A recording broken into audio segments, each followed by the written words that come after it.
북한도 자신들이 남침을 하겠다는 얘기거든요. 그렇다면 250대의 발사대 혹은 뭐 다른 투발 수단을 동원해서 한국을 공격해야 되는데 여러분 한번 생각을 해보십시오. 전술핵을 활용해서 한국을 공격한다? 그러면 그 다음 그렇기 때문에 그것 자체가 군사적으로 가능하지 않은 얘기를 하고 있다는 것이고요.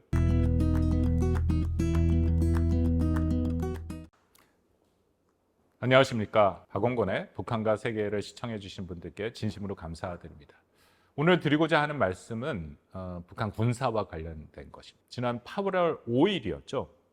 신문지상에서 보신 분들 많이 계시라고 생각을 합니다만 북한이 신형 전술 탄도미사일 발사대를 250대 화면에서 다 보여줬습니다. 김정은이 등장했고 김주애도 같이 등장했죠. 250대의 발사대를 쫙 깔아놓고 보여주는 행사를 했습니다. 이거 홍수가 난 시점의 행사였기 때문에 더더욱 여러 형태로 주목을 받았는데요. 이 미사일은 근거리 탄도미사일이고 처음 보여준 것은 2022년 4월 달 시험 발사가 됐고요. 사거리는 110km 정도 됩니다. 북한이 붙인 명칭은 화성 11라형이라고 불리고요. 전술핵, 저위력 핵탄도 탑재가 가능한 미사일로 알려져 있습니다. 이번에 보여준 발사대는 6륜 구형 그 차량 위에 얹어져 있고 발사관이 4개가 실시간으로 동시는 아니고 짧은 시간에 4발이 발사되는 그런 형태로 돼 있죠. 그래서 250대 발사대가 있다 치면 전체를 발사한다면 약 1000개의 단거리 탄도미사일이 발사되는 그런 자신들의 능력이 있다는 것을 보여주고 있습니다. 물론 여기에는 뭐 여러 가지 문제가 있습니다. 일부 이 정부 쪽에서 나오는 얘기인 것 같기도 한데 250대 일부는 뭐 허위라는 얘기도 있고요. 또 하나 과연 이 미사일을 그만큼 북한이 확보할 수 있을까에 대해서 적지 않은 의구심도 있습니다. 특히 미사일 같은 경우에 방금 말씀드린 1000기 정도고 여기에 저위력 핵탄두를 탑재할 수 있다라고 얘기하면 두 가지가 가능해야 되는데 1000개의 미사일을 확보해야 된다. 북한이 여러분 제재하에 있지 않습니까? 제재하에서 1000기나 되는 미사일 부품을 계속 수급한다는 것은 사실상 매우 어려운 일이라고 생각이 되고요. 또 하나는 거기에 저위력, 전술 핵탄두를 탑재하기 위해서는 두 형태로 핵탄두를 만들지 않습니까? 하나는 고농축 우라늄이고 또 하나는 플루토늄. 근데 과연 그만한 양을 생산해낼 수 있느냐? 또 그것을 규격화해서 계속해서 대량 생산을 해야 되는데 김정은이 직접 나와서 자신들이 할 수 있는 능력이 있다라고 얘기를 했지만 실질적인 측면에서 과연 가능할 의구심이 듭니다. 중요한 것은 여러 가지 의구심이 듬에도 불구하고 북한이 도대체 왜 이런 것을 하고 있느냐라는 것이겠죠. 일단 두 가지 북한의 의도를 파악해야 된다라고 생각이 됩니다. 첫 번째는 북한이 이런 식으로 미사일을 계속 만들고 더군다나 250대라고 주장하는 발사대를 만들면 그만큼 한국과 미국 대응하는 비용이 더 늘어납니다. 특히 북한이 발표한 대로 이것이 전술핵을 탑재하고 있는 그런 미사일이라면 북한의 남침으로 인해서 한반도에 전쟁이 발생했을 때 한미가 북한의 주요한 전술 전략 타격 목표를 식별하고 그것을 타격해야 되는데 그 타격해야 되는 리스트가 늘어나는 거죠. 전쟁이 나면 당연히 북한의 주요 지휘부를 타격합니다. 그거 외에도 여러 타격 목표를 한미가 사전에 식별해 놓은 리스트가 있습니다. 근데 그 리스트에 들어가는 것들이 점점 늘어난다. 그러려면 한미가 그것을 타격하기 위해서는 우리가 미사일을 사용할 수도 있고 아니면 공군 전력을 사용할 수도 있는데 그만큼 더 많은 전력을 확보해야 된다라는 측면에서 한미의 비용이 부과되는 거죠.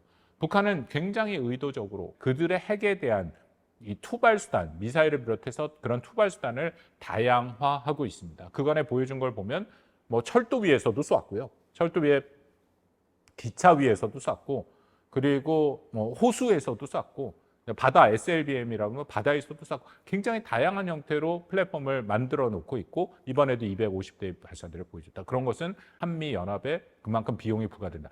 그만큼 더 우리의 노력이 필요해. 그게 북한이 노리고 있는 의도 중에 하나다라고 생각이 되고요.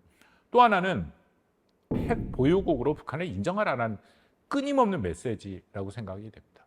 김정은의 가장 큰 목표는 북한을 사실상 핵 보유국으로 미국이 인정하라는 것이죠. 이번에도 보여주는 것처럼 자신들이 이만큼의 핵을 다 보유하고 있고 이것을 쏠 수 있는 투발 수단을 250대나 발사대를 다 했기 때문에 북한의 완전 비핵화라는 것은 비현실적인 것이다.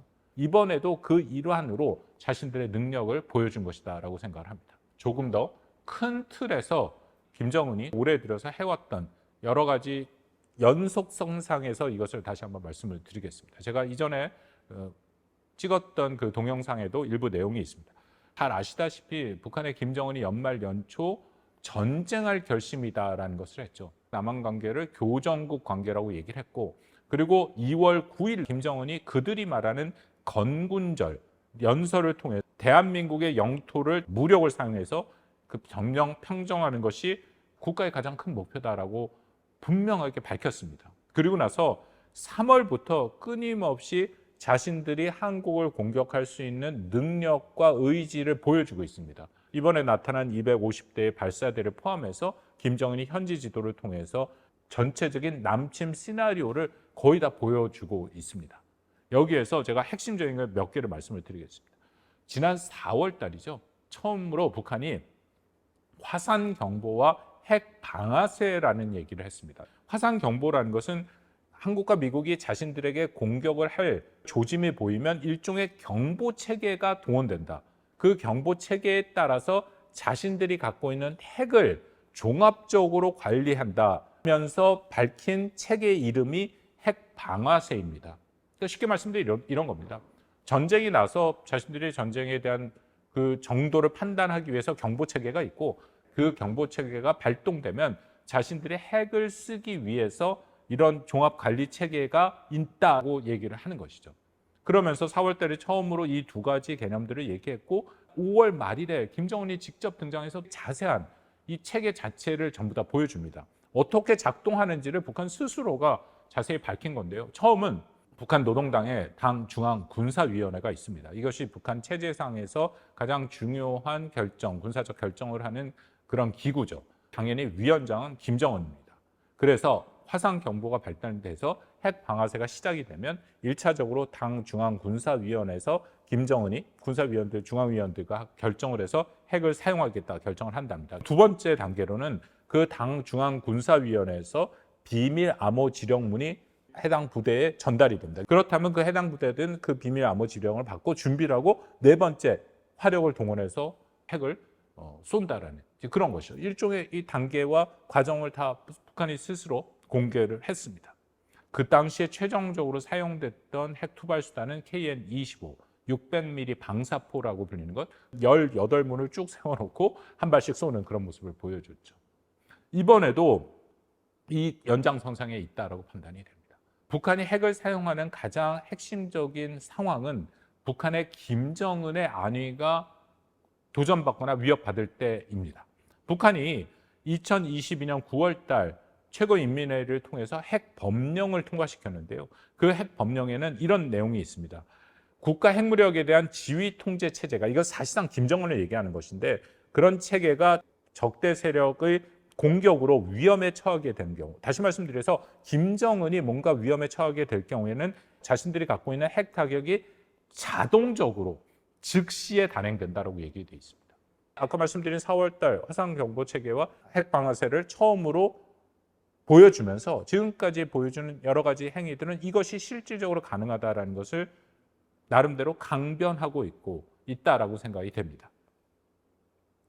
여기서 북한의 한계 또는 혹은 북한의 오판에 대해서 말씀을 드리도록 하겠습니다.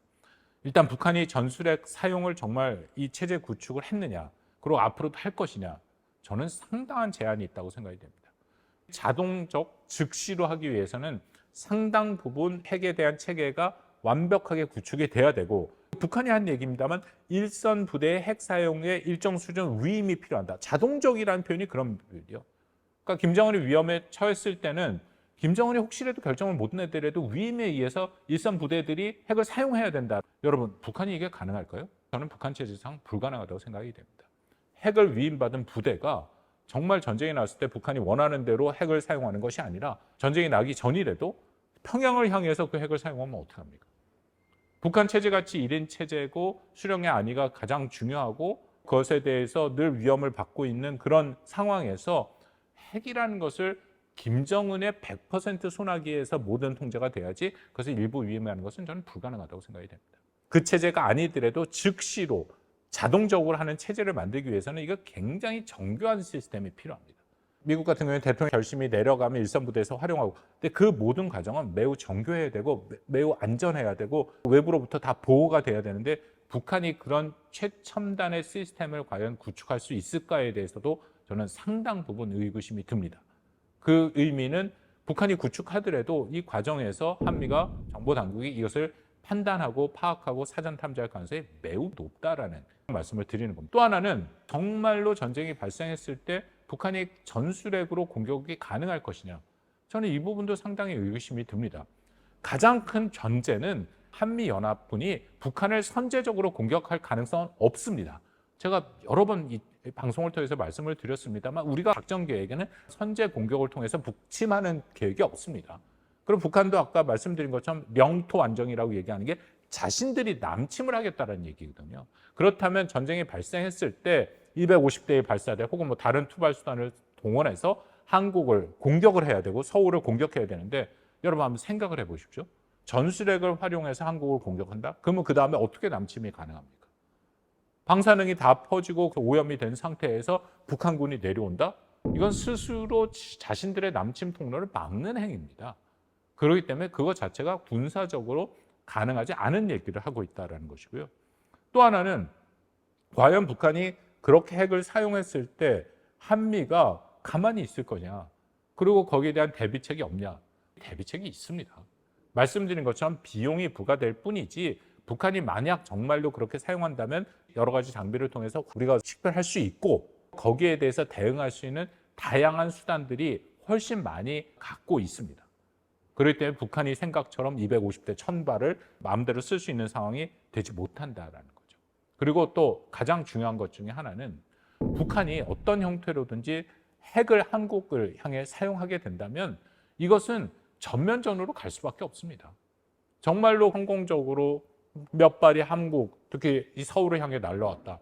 대규모 피해가 발생하죠. 그리고 날라오기 전에 사실은 상당 부분 우리가 갖고 있는 미사일 방어 체계로 막을 수 있습니다. 사전 탐지도 가능한 부분도 있고 타격 수단도 있고 그렇긴 하지만, 그래도 만약 북한이 그것을 뚫고 떨어진다고 하면은 굉장히 큰 인명 피해가 발생할 수밖에 없고, 그렇게 되면 그 순간에 그 이전에도 한국과 미국은 갖고 있는 모든 타격 수단을 활용해서 일단 1차적으로 북한의 주요 지휘부를 제거하려고 할 겁니다. 거기에는 우리가 갖고 있는 삼축 체계라 해서 지난번에 잠깐 말씀을 드렸습니다만 F-35A 스텔스 전투기를 비롯해서 현무 계열의 미사일들이 있습니다. 특히 미국이야말로 전술핵, 예를 들어 저위력 핵탄두를 탑재한 W76-2라는 잠수함 발사 미사일이 있습니다. 그런 걸 포함해서 모든 수단이 동원돼 주요 지휘부를 제거하는 것이죠. 주요 지휘부를 전쟁 때 먼저 제거하는 것은 전 세계가 공통적으로 갖고 있는 작전 계획입니다. 왜냐하면 당연히 주요 지휘부를 제거해야 전쟁에 대해서 주도권을 잡고 전쟁을 빨리 종결시킬 수 있는 거죠. 더군다나 북한같이 1인 체제에는 주요 지휘부를 우선적으로 제거하는 것이 매우 중요합니다. 일부에서는 이것을 참수 작전이라고 얘기를 하는데, 저는 그 표현은 굉장히 잘못됐다고 생각합니다. 참수라는 표현 자체는 극단적 종교주의자가 테러 형태로 하는 것이 참수고요. 정확한 명칭은 영어를 써서 그렇습니다만 HVT, High Valued Target이라고 하는 주요 지휘부를 제거하는 것입니다. 저는 이 모든 것을 그 누구보다도 김정은이 잘 안다고 생각합니다. 그리고 김정은이 이런 위험 부담을 제일 감수하기를 원치 않는다고도 생각합니다. 약간의 좀 비유지만 저는 이 한반도에서 가장 부자가 김정은이라고 생각합니다. 그 의미는 자기가 공격을 받았을 때 그 누구보다 잃을 것이 많다라는 겁니다. 이런 상황에서 250대 과연 전쟁, 전술핵, 한국을 타격하는 것이 가능할까요? 또 다른 차원에서 한 개를 말씀을 드리면, 한국과 미국 또 일본까지 포함해서 이 발전시키고 있는 핵에 대한 억제 능력은 이전과는 차원이 다릅니다. 일례로 한미일이 가장 최근에 했던 프리덤 엣지라는 훈련이 있는데요. 이 훈련은 다 영역, 영어로 멀티 도메인을 처음 적용한 한미일의 공동 훈련입니다. 북한은 아까 250대, 일부러 그런 숫자를 중시하면서 발표했는데 북한은 여전히 숫자 개념에 남아 있습니다. 근데 한국과 미국, 일본은 숫자 개념이 아닌 영역과 그것을 초월한 개념으로 대응을 하고 있는 것이죠. 그러니까 이런 겁니다. 북한이 아무리 많은 숫자를 갖고 있더라도 그와는 다른 형태로 대비를 하고 있고 그것을 통합 억제라는 것인데요. 그런 형태로 대응을 한다면 북한이 아무리 많은 핵을 갖고 있더라도 그 숫자가 늘어나더라도 이것은 의미 없어진다라는 겁니다. 이 부분에 대해서는 제가 전에도 한번 말씀을 드렸고 앞으로도 조금 더 기회가 있으면 자세히 말씀을 드리겠습니다. 결론을 맺겠습니다. 북한이 250대의 수적인 개념으로 보여줬지만 이 수적인 개념이 군사적으로 관이 유의미한가? 아니라고 생각합니다. 오히려 그렇게 북한이 계속해서 자신들의 그런 공격성을 보여줄수록 한미일이 끌어가는 통합 억제는 점점 더 강화될 수 있는 동력이 생깁니다. 그렇기 때문에 북한이 생각하고 의도하는 것들은 이루어질 수 없다라는 것.